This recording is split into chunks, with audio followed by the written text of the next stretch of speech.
नमस्कार जी। सर अपना नाम बताएं, परिचय दें अपना एक। सर मैं रामपाल यादव, यादव गोट फार्म अटाली महेंद्रगढ़। तो सर बकरी पालन की शुरुआत कैसे हुई सर?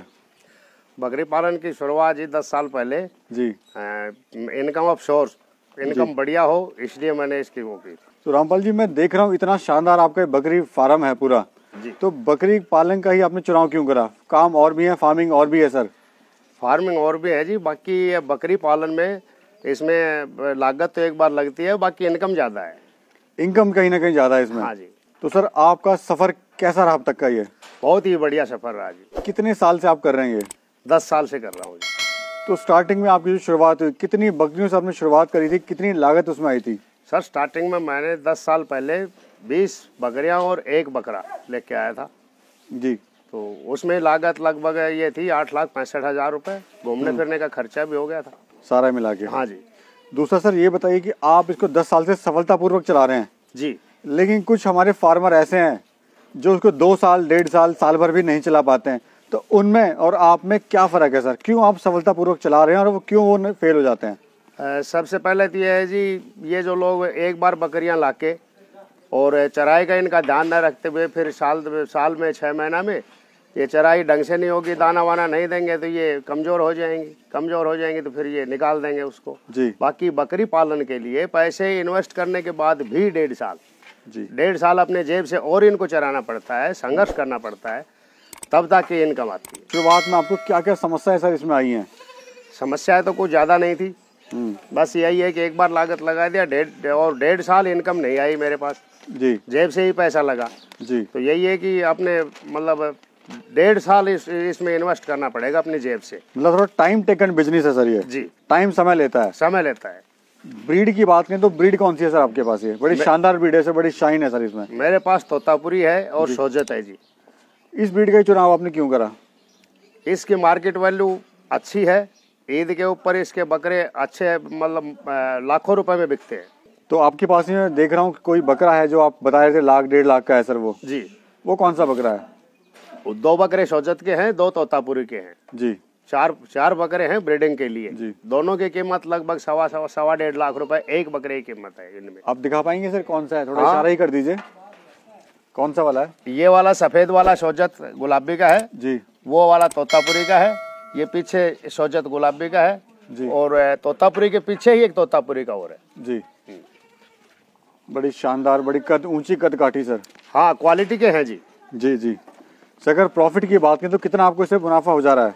आराम से 20 से 30 लाख रुपए साल के कमा लेता हूँ। बहुत बढ़िया सर। जो भाई इसको स्टार्ट करना चाहते हैं वो डरते हैं कि माल कहाँ बेचेंगे, कहाँ सेल करेंगे, मार्केटिंग की बड़ी समस्या है, तो उसका एक अनुभव साझा कीजिए सर। मुझे तो जी 10 साल से ऐसी मार्केटिंग कोई प्रॉब्लम नहीं हुई। मैं तो यहाँ अपने फार्म से ही, यहाँ जब भी माल तैयार होता है कस्टमर आते हैं और ले जाते हैं।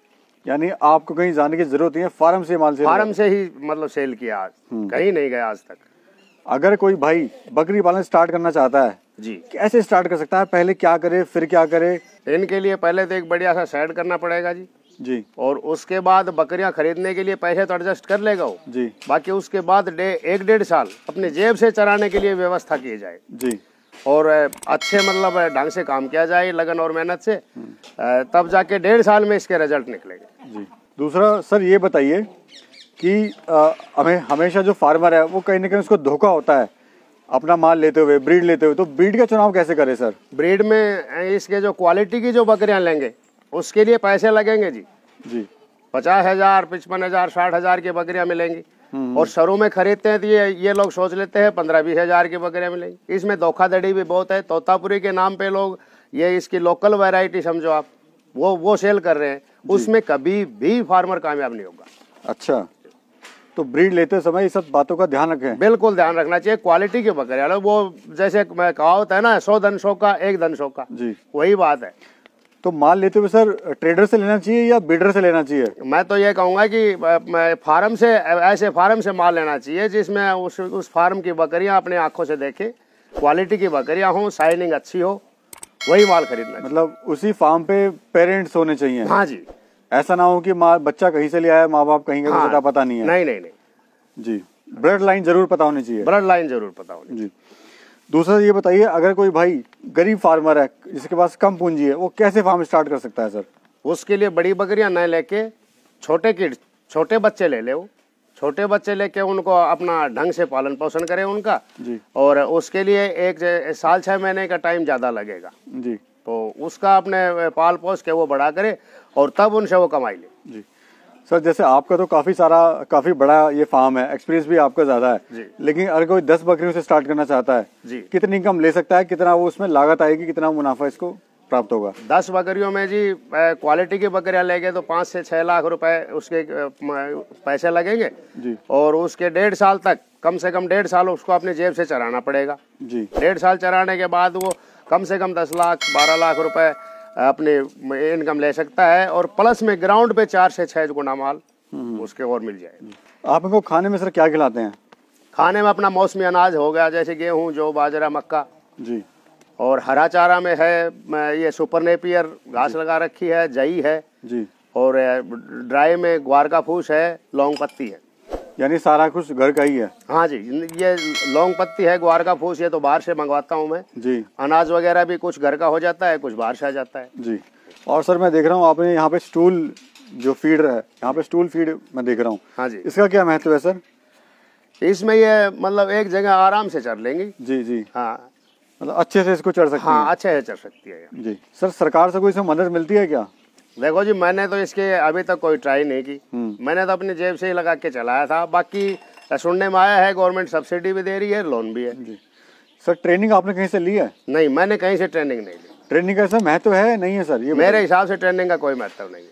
नहीं तो कैसे फिर फार्म स्टार्ट करने भाई, नुकसान हो जाएगा फार्मर को तो। देखो, जिस अगर लगन और मेहनत से काम करेगा, ये अपने ये जमींदार से लगता हुआ ये अपना काम है जी। हाँ, पशुओं का पालन पोषण लगभग हर आदमी को ज्ञान है इनका और धंधे में आने के बाद अब ज्ञान भी वैसे भी अपने आप हो जाता है जी। आपका सर ये फार्म का क्या एरिया है? मेरा ये एरिया जी लगभग 100 बाई 100 का होगा जी फीट में। तो क्या खर्चा आया था सर इसमें? तो जी 10 साल पहले मैं तो धीरे धीरे टीन शेड वगैरह डाल ली थी, इसका मैंने कोई खास काउंटिंग नहीं की। हाँ, धीरे धीरे थोड़ा थोड़ा करके बढ़ाया है इसको। जी जी। दूसरा सर, जो युवा बेरोजगार भाई हैं उनको आप क्या संदेश देना चाहते हो? मैं तो यही कहूंगा जी, वो शहर की तरफ, कंपनियों की तरफ, छोटी मोटी नौकरियों की तरफ न भागे और जिनके पास अपनी थोड़ी बहुत जमीन है वो लोग ये बकरी पालन करें जी। और इसमें अच्छा मुनाफा है जी। सर जो भाई फार्म स्टार्ट करते हैं जी, वो बिना सोचे समझे ब्रीड ले आते हैं। उनको ये नहीं पता होता कि उनके क्षेत्र में कौन सी ब्रीड कामयाब है, कौन सी ब्रीड सक्सेस है, कौन सी लानी चाहिए, नहीं लानी चाहिए। तो उस बारे में आपका क्या कहना है सर? जैसे ये तोतापुरी और सोजत हो गई, इनकी मार्केट वैल्यू भी अच्छी है और रही एरिया की बात, ये लगभग एरिया में कामयाब है। ये 50 डिग्री तक मतलब मेंटेन कर सकती है। तो कैसे चुनाव करें सर अपने क्षेत्र में जो बकरियां लाना चाहते हैं, काम स्टार्ट करना चाहते हैं? बस वही है कि किसी बढ़िया फार्म से बकरियां ले जी। हाँ, अच्छी शाइनिंग हो, हाइट लेंथ अच्छी हो जी। हाँ जी। धन्यवाद सर, आपने बड़ी महत्वपूर्ण जानकारी दी। धन्यवाद सर। धन्यवाद।